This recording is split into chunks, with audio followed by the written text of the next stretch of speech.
Hey yo, what's good? Hey, it's me, Saul. Today, I'm entering into another Battle Phase tournament over with DLE, and I wanted to take you guys on the journey with me again. We had a lot of fun the first time we tried this out. Let's register and get ourselves started. Alright, so we've got the registration link from their Discord. All we have to do is come down here, register for it today. I'm pretty sure there's still space for it, so that's absolutely perfect. Now, I have to submit my main deck, my extra deck, and my side deck. So how the side deck works is I can get 7 cards or 6 cards in a skill, and in between a best 2 of 3 match, I can side into the cards in my side deck to try and counter whatever matchup I find myself in.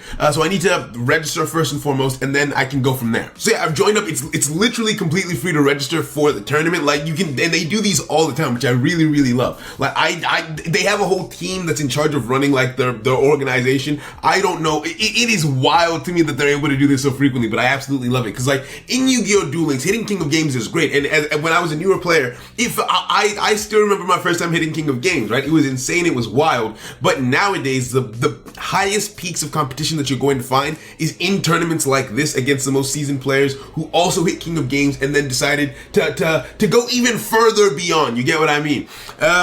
So now we have to submit our decks. I mean, I say decks, it's one deck, but it's the main deck, the extra deck, and the side deck. Now, what I'm thinking for today is that we play Chronomalies. Like right now, I'm kind of just feeling Chronomalies for the hell of it. It could literally be anything. I was considering going in with gimmick puppets, maybe post-ban this automats, and at some point maybe I'll do that because like I said, they do these things super frequently, but I haven't played around with Chronomalies in a while, and I figure it might be kind of fun to see how they do. And I think people have started playing the deck more. I don't actually know for sure. I'm pretty sure it's been appearing more and more, so I won't stick out too much, and I don't want to stick out because well during the tournaments, they stream the tournaments over on their Twitch channel, and it's a really fun time. They commentate and everything, but I don't want to be the match that they watch because I'm gonna get nervous.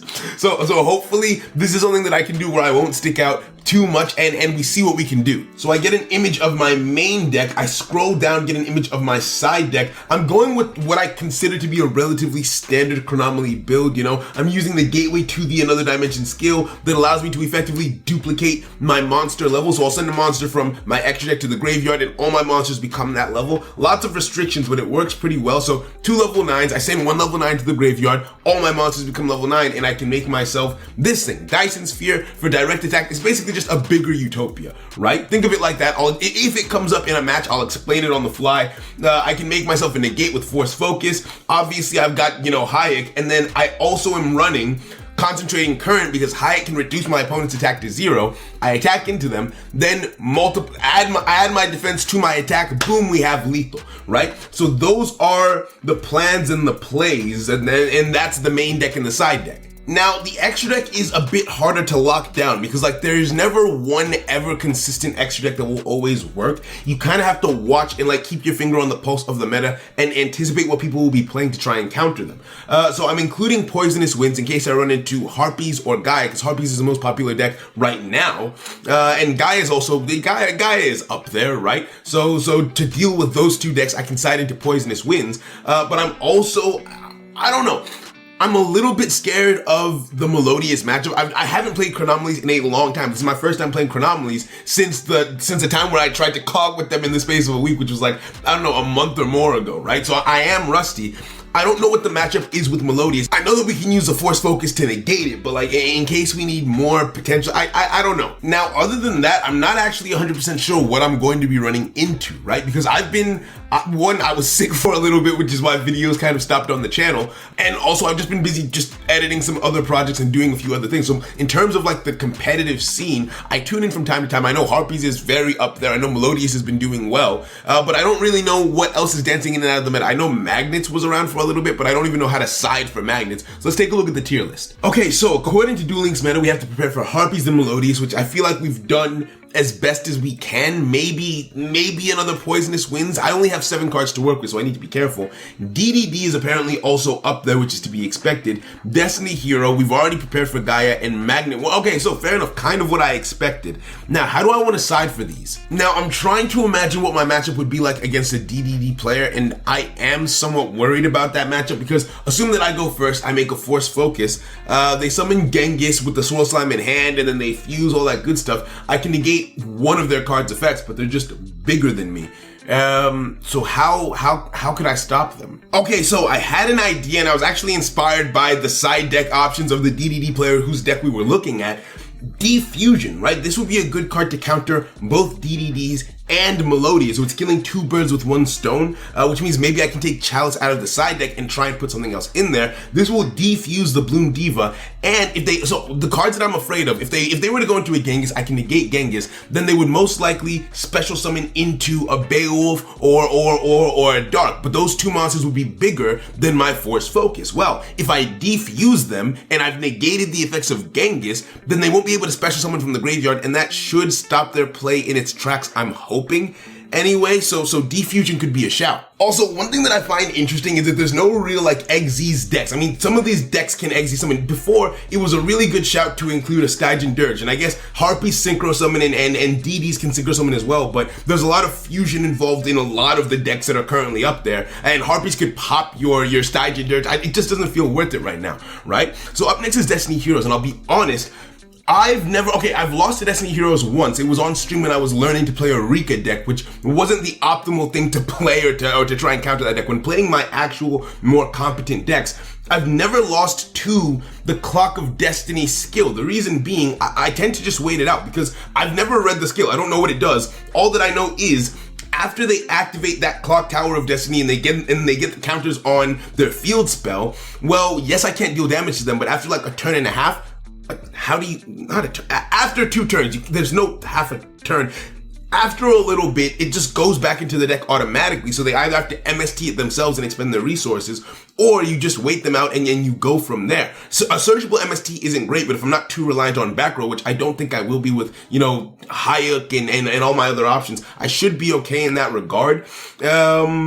So I don't know that I need to side for this deck in particular because, again, like I can use Force Focus to negate their fusions, so I'm not too afraid of those. I think I can use Force Focus to negate Dreadmaster if they manage to get it out. So I don't think that I need a specific counter for this deck. Now, Magnet Warriors, on the other hand, might take a little bit of doing. The reason, like, I understand the general Magnet strategy. And I think that I know a way to stop them or slow them down. There might be better, more optimal ways, but thinking about it, the first thing that comes to, let me just show you. Like, when thinking about how best to go about countering a Magnet player, the first thing that really comes to my mind and screams to me is Necro Valley, right? Because their whole strategy involves sending cards to the graveyard, then banishing to get their boss monster on the field. But if the graveyard is locked down, then they can't get their boss monster out.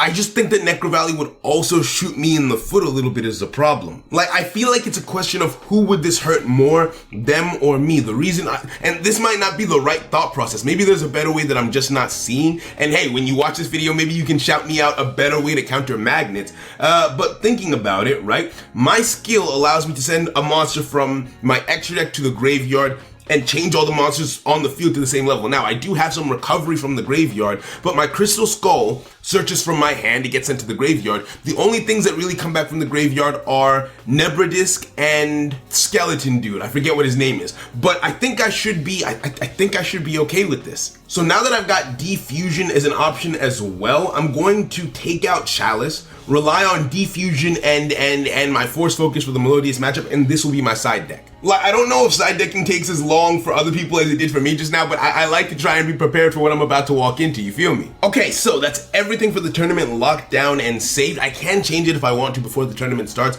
but I don't think I don't see why I would. So now, I think I just need to refresh my mind when it comes to the deck, and then we dive in. Okay, so it's time. Let's check out the brackets and see who we're up against, find out who we're fighting first. Okay, so I'm a little bit confused. There's still things about Smash GG that I definitely don't know. It says that the tournament is in progress, but when I check up here for my matches, it says no matches found. I don't have a room or an opponent to go fight. And I'm supposed to take part in Swiss. I'm lost. I'm gonna pull up the stream. Like they're streaming. Rye is live, and maybe I just message him and ask if like there's something going on with Smash. Maybe it's on my side. Okay, so I asked on stream, I said that I might have a buy. Also, Smash GG has updated terms of service, so maybe I had to like accept that before I could see my matchup. I don't know. I'm scared. Now, I want you to think of anything and everything that could possibly go wrong when trying to enter a Yu-Gi-Oh! Tournament, and it has happened here. So it turns out Rai was right. I did have a buy into the next round. I'm up against someone named Drewy. We're actually in the middle of a game, as you can see here. But everything has happened. Like, my laptop crashed, I lost, I'm sure, I mean, I guess when I'm editing, I'll see whether or not I lost the footage, so maybe you saw it, maybe you didn't. But like, yeah, it's just been a mess. I have to pee, I'm stressed right now, but we opened well enough. I've got 2 Book of Moons now set, 1 Forbidden Lands. This is game 1, so you guys have not missed too much, and I'll see what I can salvage from the old recording. If anything, to be honest, never mind. Okay, so I don't know what they're playing. They're using Dark. This is actually the first time I'm actually getting to take in the state of the board and the state of the game. So they're using Darkseid or Kali Carmine. I should lance this. They clearly want my Force Focus to be face down. I'm guessing Fortune Fairies. That's the first thing that comes to mind. It could be Fortune Ladies, Fortune Fairies. And if it is, then that means they're Synchro Summoning, which means Force Focus would work to negate their monster effects, which is very, very good when this card gets flipped up. Okay, beautiful, beautiful. So we are up against Fortune Ladies, so we can negate their Synchro monsters, which is absolutely excellent. Now, just as a heads up, as a tidbit, if you ever want to enter a tournament like this, try and be more calm, try and be more collected, and try to be not like me. I don't know what Fortune Ladies do, I'll be honest. I actually have never read a lot of the cards. Is this a continuous? No, it's not. So I should have flipped that card down already. It's too late to respond now. I have to let the effect go through, because if I flip that card down now, I think their summon would still go through. So I'm just going to let this happen. Let's see where this is going. I don't think I need to interrupt them just yet, right? I think we can let at least some of this happen. I might regret that later. Fortune Lady pass activating its effect, but I don't, you know what, let's actually read this. This card's attacking defense because of, okay, cool. Once per turn during your set, wait, where did you, huh? Oh, okay, so you increased your level by the level of something, I'm guessing. I don't know how this combo works. I was not playing when Fortune Ladies were a thing. If they were ever a thing, I built a Fortune Lady deck in the past, never read the cards. You don't need to read the cards to build the deck. Yeah, we can negate that at any point in time that we need to. I'm not going to do it yet because we don't need to do it yet. But yeah, we're actually chilling right now. Oh, let's go. Okay, so this means that we can start making more plays. We can start doing things and start getting aggressive rather than sitting on the Force Focus. Activate Nebra Disc. Now, the question is, what do I search in this situation? I feel like getting the deck thinner would be cool. I got Crystal Skull. I'm going to activate your effect. I already have a Moai in hand, which means that, they probably have an effect ready and raring to go to stop me in my tracks is the thing. So here's what I'm going to try and do. Here's the plan. Here's the game plan, right? I want to try and deal as much damage or be as forceful as I can in one shot. I'm going to try and make this lethal. So I special summon Moai in defense position. If I activate the skill, I can make myself a level 4 monster. What do I send to the graveyard? I think I will send... Oh, do I send a Hoyik to the graveyard? Ooh, or do I send... It's fortunately, they don't have anything that's not targetable, I don't think anyway. So I don't need to have that in my extra deck for the time being, because you have to sacrifice a monster in order to change your levels, but it's a level aug for your entire field each turn, which is absolutely insane. Alright, so Hoyik hits the field. Then what I can do is, how should I do this? If I negate their effects, their attack should drop to 0, but I want to save the materials on my Force Focus. So I'm going to activate Hoyik's effect, change the attack of the Fortune Lady monster to 0, right? 0 attack. That should be, this is the thing, they have back row and I don't have Lance anymore. I don't have back row removal like that in this deck. So I have to kind of just wait for their effects. Okay, beautiful. No response. Huh? Why can't I activate Hoyik here? Why doesn't Hoyik work here? I messed up. I messed up already somehow. What? Banish during your opponent's end. Why? Why can't I use Hoyuk's second ability? You contribute one Chronomaly monster, target a monster your opponent controls whose current attack is different. I'm dumb. I'm dumb. I'm dumb. Oh my days. Oh no, I'm dumb. Oh no, I'm dumb. I need to do something. I need to do something so this wasn't all just a waste. I didn't need to do that. I should have just ended my turn. I thought that Hoyuk had the ability. I thought that Hoyuk's ability was that if a monster's attack was 0, you could tribute another monster and destroy that monster. That's Gorgonic Guardian. Hoyuk destroys a monster whose current attack is different, and the Fortune Lady was making its own attack different from its original. I didn't need to do anything. I'm gonna lose. I'm gonna lose, and it's gonna be my fault, and I deserve it. Oh, I must have been born feet first. Oh my goodness. You hate to see it. You hate to see I deserve all of this. I mean, that TTH would have come through at some point anyway, to be fair, but like it still feels bad. It still feels bad. So all of this is just happening. All of this is just happening. I don't know what this card does. I don't know any of what's going on. Time passage. I'm sure that's a beautiful. Oh, of course, that's what it does. Of course. All right, so we're gonna Book of Moon. We're gonna Book of Moon the Every again to avoid another standby phase banish on the next turn. But I think we sold. I think we sold the game already. Like, I don't know how we live. I don't know what we do. I'm scared. I'm a little bit moist. I'm afraid, okay? We need a good top deck. We need a good top deck here. I probably should have done more than like half an hour of practice with the deck before. Let's go! Let's go! God isn't ready for me to lose just yet. Okay, so special summon you. Okay, so the first problem that I face is, well, actually, I get to avoid the banish next turn. Oh, it's okay. It's okay. It doesn't matter. It's okay, it doesn't matter. My Crystal Bones has been negated, but in my graveyard, in the depths of my soul, Nebra Disc. Alright, so we're still in this. It's not over. It's not over till the fat lady sings and she's silent right now. Okay, so I don't have to worry about a banish. I have to go into Dyson Sphere. I don't have a choice. But to go into Dyson Sphere. Now, Dyson Sphere can negate an attack, which means if Every is bigger than me, Every shouldn't be able to destroy me. And because Every is face down, the banish next turn won't happen. So all I have to do is live for a little bit. All I have to do is live through next turn, and then I'll figure out what to do from there. This is probably, we'll see how it goes. Okay, Every is back face up. And as it turns out, our attack, we tie. We tie in terms of attack. So this might not be, so either they crash into me, or they boost up their attack and I negate the attack.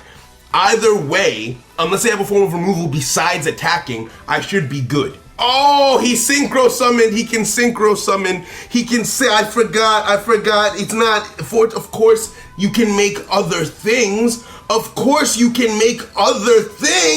Bro, stop.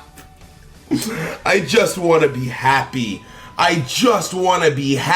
Bro. What is another good top deck? God damn it. Okay, so we scoop up game 1, but we're coming back in game 2. Don't you worry. Like, it feels bad. It really does feel bad. Let's try that again. So we know for a fact that we're up against Fortune Ladies. We know that to be a factual thing. They're not fusion summoning, that doesn't matter. Necro Valley could be a shout because Every's gonna keep on trying to float back from the graveyard. That would stop me having to worry about every turn. I'm a side in Necro Valley. Okay, good. It did it automatically. I was about to come through and confirm the game results, but it automatically verified it. So Drew must have put the results in. Let's move into the next match. Well, game in the match. Okay, let's try and do this at least marginally better. If we just do marginally better than game 1, how did I? Don't enter a tournament without reading your own cards. It's dumb. Read your cards, all of them. Okay, go into Jesus Christ, that back row. Jeez, okay, I was about to take a sip of juice, but I guess I just don't get to have that right now. I guess I just don't get to have that. 3 set and no monsters on board unless they go in with the card in hand. I'm assuming that this is probably a brick, right? Because they're not doing like the whole every shenanigans and all that good stuff. So this is and the monster, which means I should be able to special summon on this turn, which is actually really good for me. I think I opened a more than decent hand in this scenario. So I'll special summon you, face up defense position, then I'll activate your effect. See if the toggle turns on. The hourglass at the top did in fact turn on. That back row is, some of it or all of it is activatable. I'm going to special summon a Nebradisk face up defense position. Actually, maybe I should put that in. You know what? It doesn't matter. Stop thinking. Focus, Saul. Now I know that they've got TTH in their deck, but how do I play around TTH?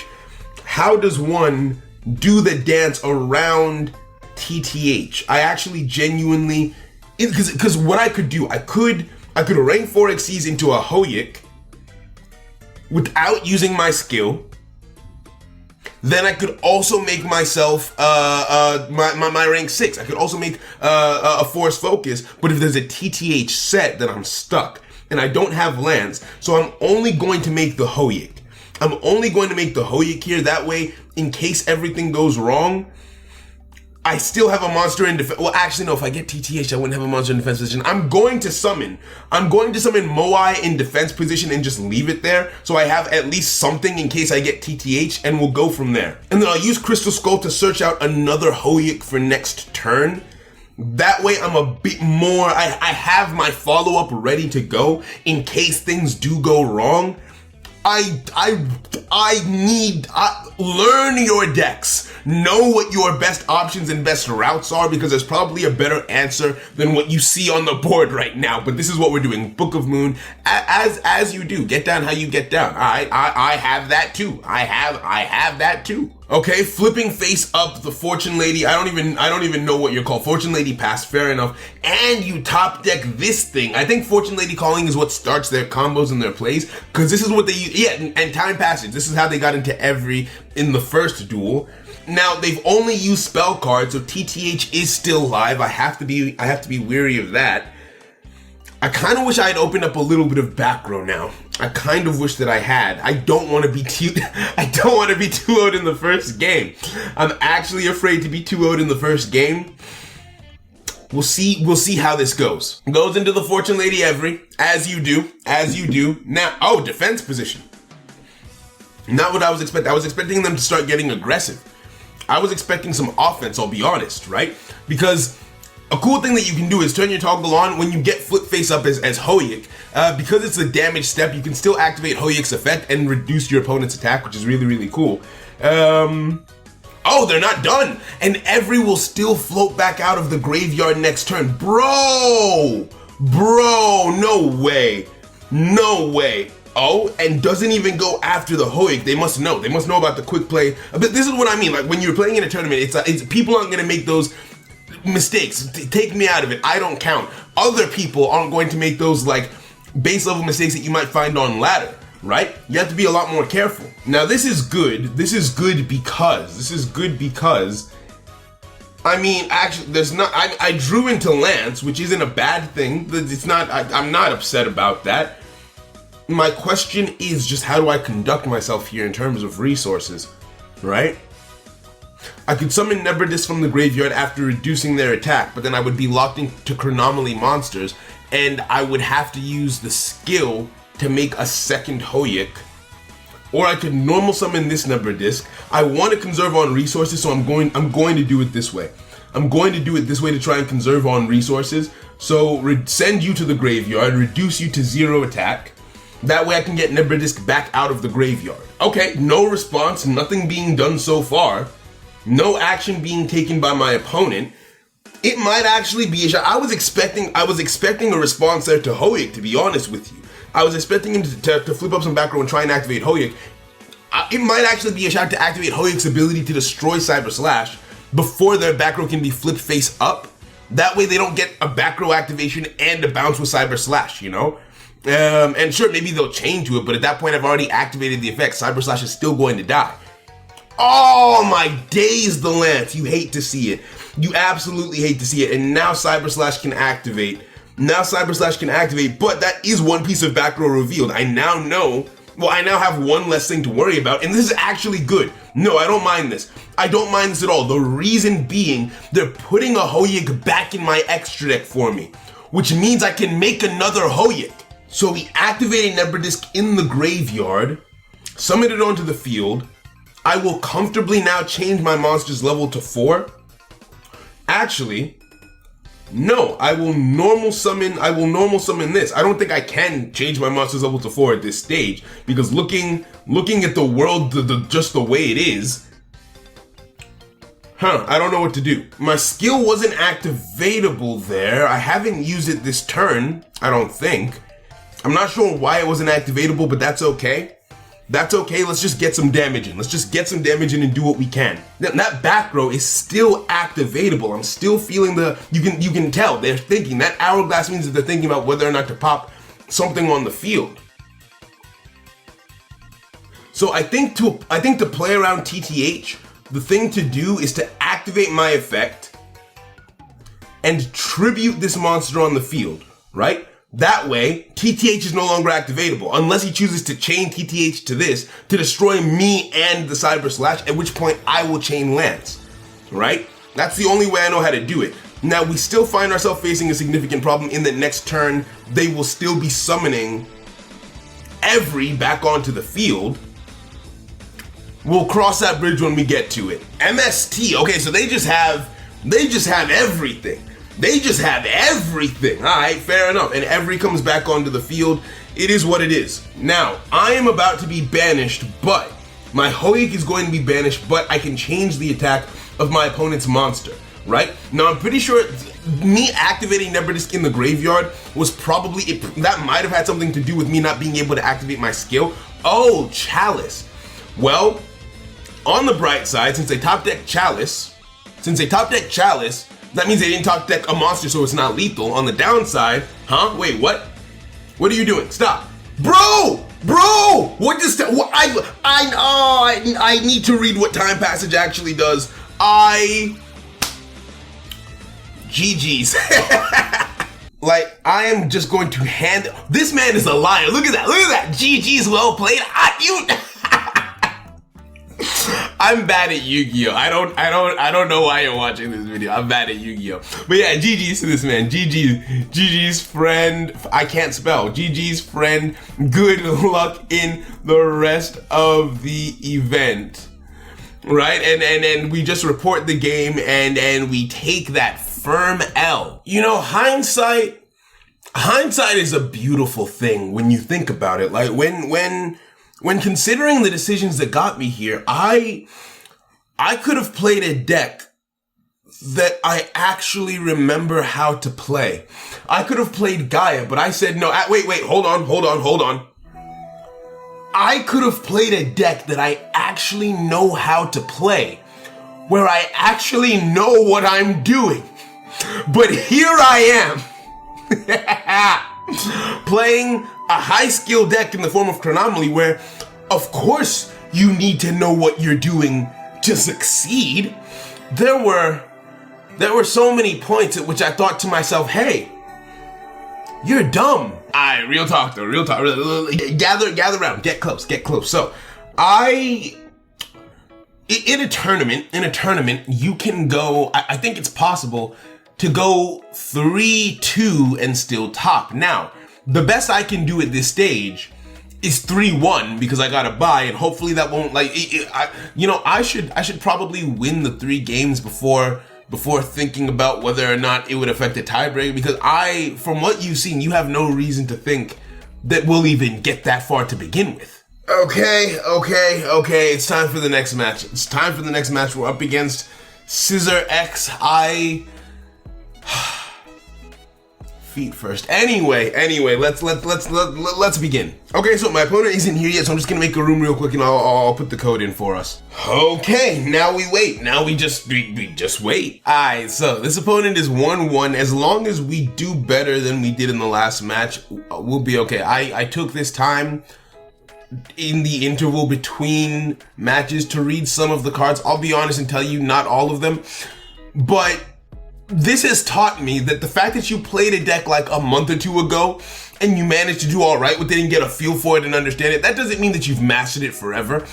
Practice your decks. Clock of Destiny. So we're up against a Destiny hero build. Now, like I was saying, I don't think there's anything necessarily, well, we'll see, because back row is also a factor. Let's see how big of a wall we're about to have to climb with this, right? They decided to discard Drill Dark to the graveyard, and Drill Dark is a free just summon 2, so the other cards in hand must be pretty important if they were willing to do that. Normal summon Stratos, add 1 hero monster from your deck to your hand, so that makes sense. Wouldn't want to discard Stratos to the graveyard, so kept that. Got himself another Stratos, fair enough. So we just keep it calm and watch their plays. 2 set cards, that's actually, I was hoping that they wouldn't have that much back row, but it makes sense that they would. And the clock tower is now at 4 counters, which makes sense. Generally, when you're up against a deck like this, they usually have MST as one of their set cards. There's almost no point in setting back row of your own. How do I play this? Yes, activate Nebra Disc. What do I search out? I'm going to get myself a Crystal Skull, send Crystal Skull to the graveyard. Again, just thinning out my deck, searching things out of the deck. The problem that I'm currently facing is that back row is clearly activatable. They clearly have a play that they can make here and now. I've already got a Nebra Disc in hand, so I have follow-up. I'm going to get myself another copy of Moai, summon it now, and go from there. Now, again, we shouldn't have any problem with things becoming untargetable, so I think, do we make, because they can't take damage, the card that it makes the most sense to get onto the field is Force Focus. Have Force Focus in our back pocket and we go from there. I kind of want to swing into the Stratos just so that they don't have it as a fusion material, but I'm scared that they'll proc their back row in response to my actions. But if it's procable, then that's going to be the case at some point anyway. I'm not going to set a card because they definitely have MST. I'm just gonna swing. Oh, damage step. Alright, so they chose not to activate any of their back row. So I'm guessing one of the set cards is MST, right? Maybe they're both MST because this deck does run MST in 3 copies. It could be activatable because of the clock tower on the field. So I guess this is a true test to see whether or not my ability can negate the effect of Dreadmaster. Stratos hits the field again. Add a hero monster from your deck to your hand. This is a lot of back row. What can they make from this point? I actually don't know. Drill Dark, that's follow-up for next turn, I'm guessing. But as for this turn, okay, yeah, there we go. Now, the Clock Tower Prison, they pop it themselves because at the end of this turn, it's going back into their deck. So now they can summon Dreadmaster. Dreadmaster will wipe their field. Let's see how this goes. Defense position? Why? Why defense position? I'm not gonna negate that. I wish I could negate it after he nukes his own field. If I can negate you after you nuke your own field, but before you summon more monsters, that would be excellent, but I don't think I can do that, right?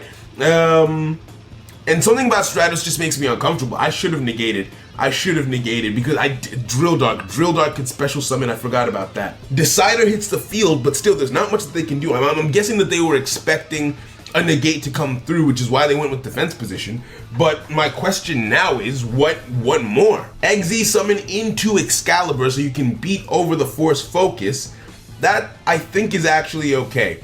I'm glad that I didn't set this because it almost definitely would have been destroyed if I had tried to set it. Right? Gonna boost their attack up to 4,000, swing over me, but I've still got Nebra Disc in hand, so it's going to come down to their back row. I mean, there isn't really a point in activating this effect. It doesn't do anything for me at this stage. I should have negated. I should have negated before he got the summon off. I wasn't thinking about rank 4 XZ summons, and my monster can't stop XZ's monsters. It only affects monsters that have a level, but those monsters have ranks. Now this gentleman is definitely on his P's and Q's. He's playing well. It's playing very well, and that is somewhat dangerous. I'll keep it a buck with you, but I'm actually having fun now that I feel more comfortable. I feel a bit more relaxed than I did in the last game, in the sense of I feel like I know what I'm doing. At least a little bit, right? Like I feel a bit more decisive with the plays. That being said, definitely should have practiced more before trying to do this. I feel like there was an overestimation on my part. We have to just hold that and go from there. All right, so this is what we do. I'm gonna summon Moai. I'm gonna summon Moai onto the field, right? Make everything on the field level 4.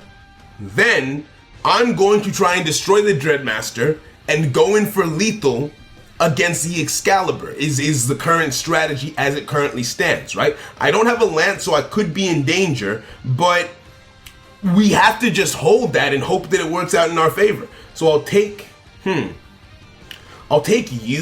and I'll take you.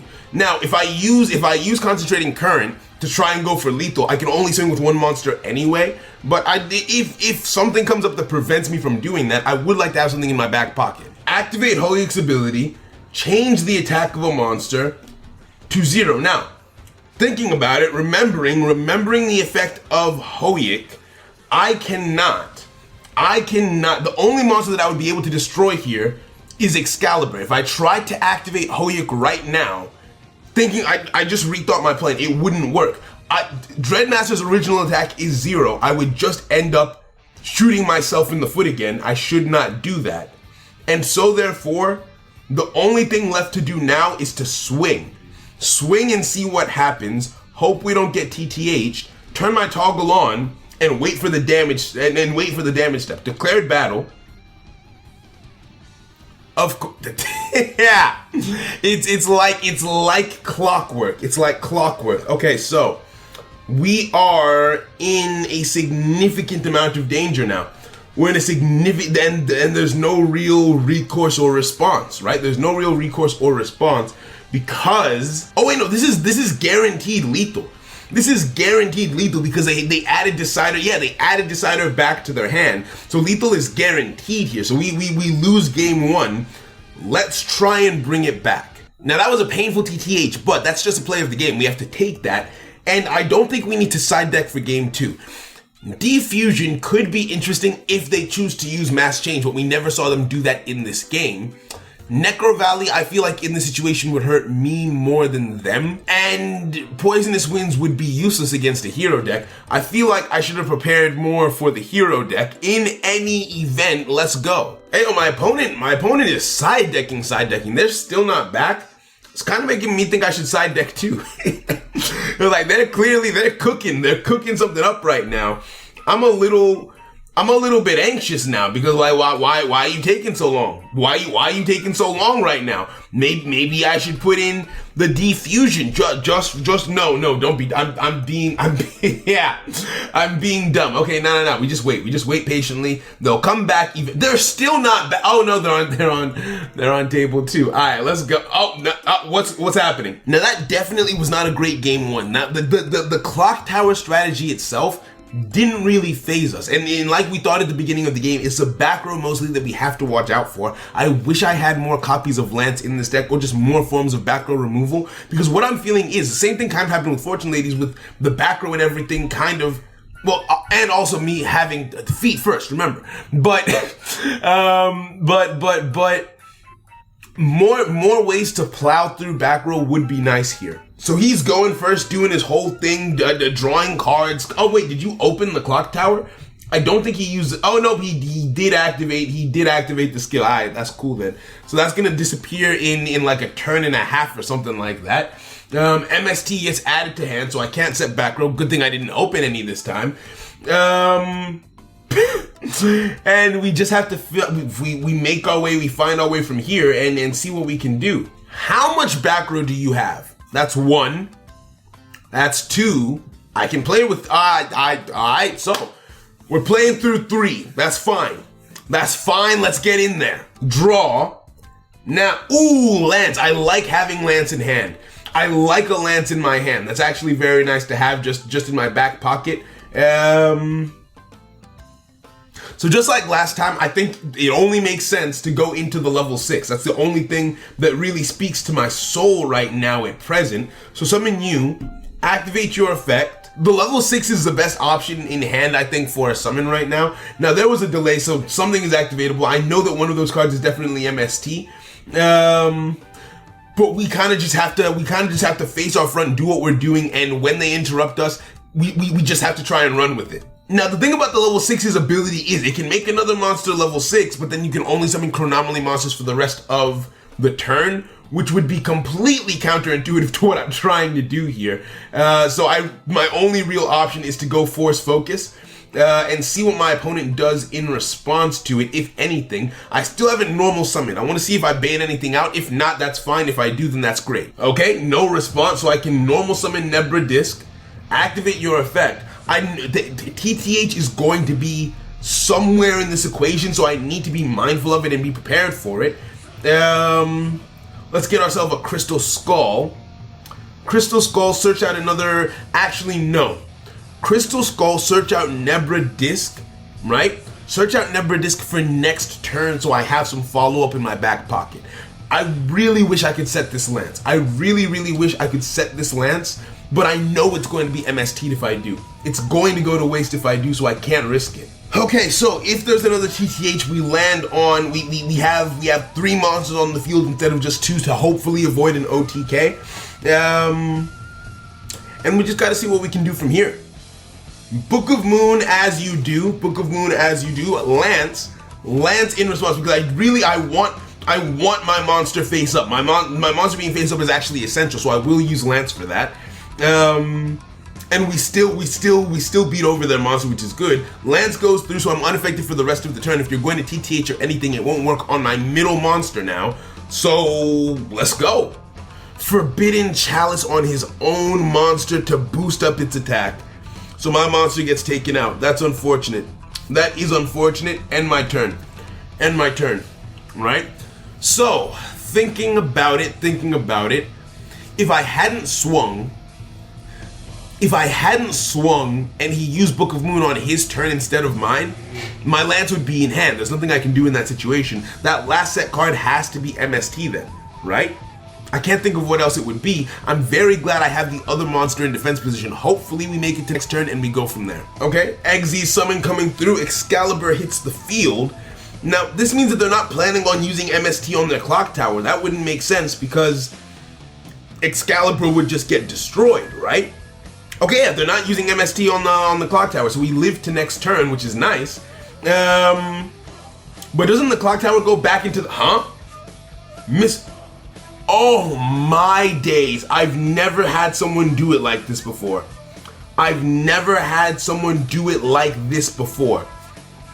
MST in the battle phase.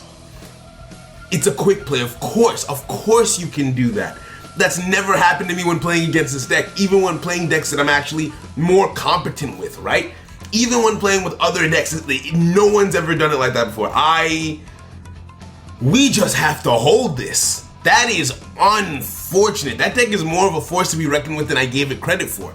That is actually a very clever way of using the cards at your disposal, right? I actually very much like that, so GG's to you, friend. Okay, so the game has been reported. That is another 2-0 loss. You guys, I don't think I can do this anymore. I think I thought I could do it, but I couldn't. I think I thought I knew what was up. Because I've seen people enter tournaments with Chronomalies and it always looked so fun and straightforward and easy, and I thought that me, a simple civilian, a plebeian amongst the crowd, could enter into the halls of the game and do just as well. Feet first of all, just remember, if you take anything away from this video, I was born feet first. I think this is where I bow out, friends. I think this is where we call it. My heart can't take much more. Have a wonderful day. A better one than me. Read your cards.